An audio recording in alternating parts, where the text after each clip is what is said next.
Jerry Gilsky with us, Lake Lebanon football coach. Let's talk about this group and the off-season workouts, from all the way in that weight room in the winter to all the way here in the summer. Yeah, from the start, especially after the season, it's a good core group, especially our multi-sport athletes. They made sure they made time for the weight room. And it's a group that constantly wants to be together, and it's just, they always look for opportunities. We just came back last week. We decided to do a team bonding thing like we do every year at Canobo's trip. We stay overnight. And, the core of guys just want to be together constantly. So you always want to build around that as a coach. You always want to work together. Even if there's downtime, you're trying to find things to do together as a group. So as a whole, the group is a good work ethic type of guys, young guys. We have some seniors that, I'm hoping to be really good leaders for us. But as a whole, they're leaders in themselves, and it's going to be an interesting year for us because the fact that you look at our schedule, how tough it's going to be. Are they going to accept that challenge? Are they going to stick together and work really hard through the whole year? So we don't have anybody to look down upon in our schedule, nor do we do that anyway. But it's a very respectable schedule. How are they going to perform as we start getting to week 8, 9, and 10 as a group?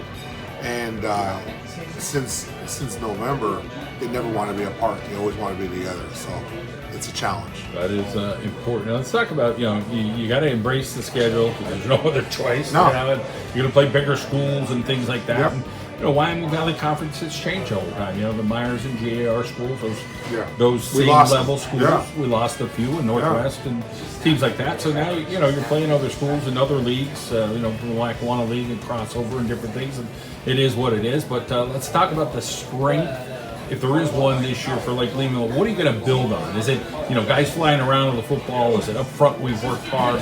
What is something that you feel like, okay, if we could build on that, we might have some success? You know what? And this is something we talked about as coaches. It's the core. We have a little bit of a flavor of everything on our team. And we just have to get it to work together. When you look up front, we have a little flavor here. Skill-wise, we have a little flavor there. Defensively, linebacker core, we have this flavor. And you have to get it to mash together to make it a good dessert in a way, right?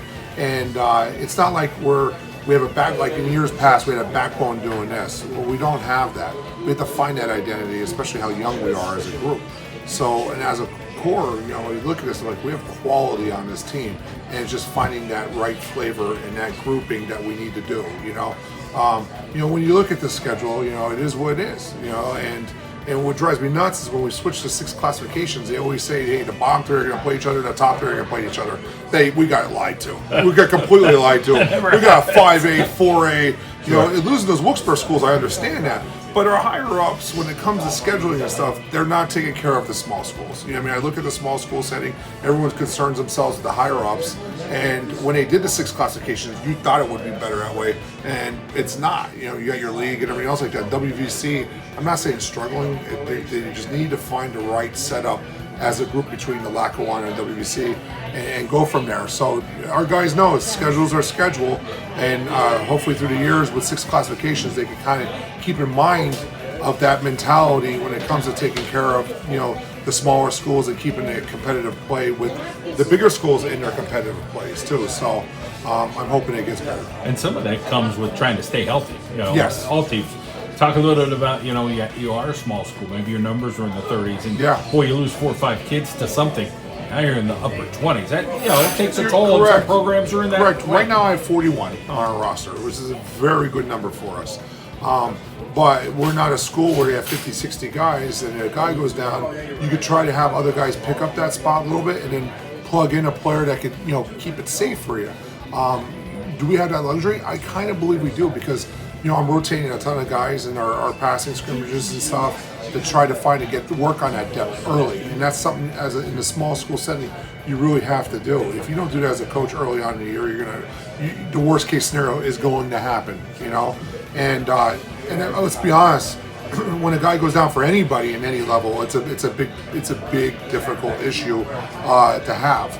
But in a small school setting, this is what we have. I'm not no private school that where guys roll in and they can get from outside from other schools. This is what the hand we're dealt with.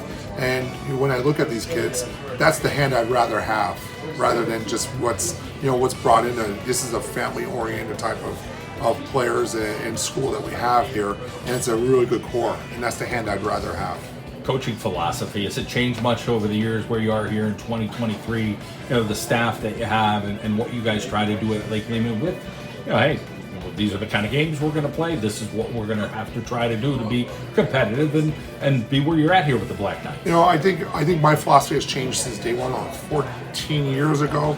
I thought during COVID, personally, I was a little different, you know, because of the fact that, you know, you don't want to pressure the kids as much, but you still want to do that. I completely changed my mentality this year. You know, after last year's season, and no disrespect by any regards, I wasn't happy with last year's season at all. This year, I did a lot of personal things for myself. I had to flip that page. I had to get the old Coach Gilsky back.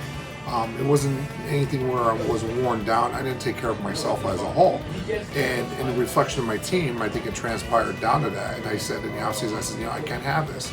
So in the offseason, my philosophy changed. I'm working out with the guys. I'm doing things with the guys. And I don't know how much longer I have that in my body to do that, being 44 years old. But I think I need to have that more of that connection like I used to have. And I think I got that back this year. And a lot of the guys I really built around that, and they, you know, the expectation, they see my expectations much more higher and difficult this year than I had in the past.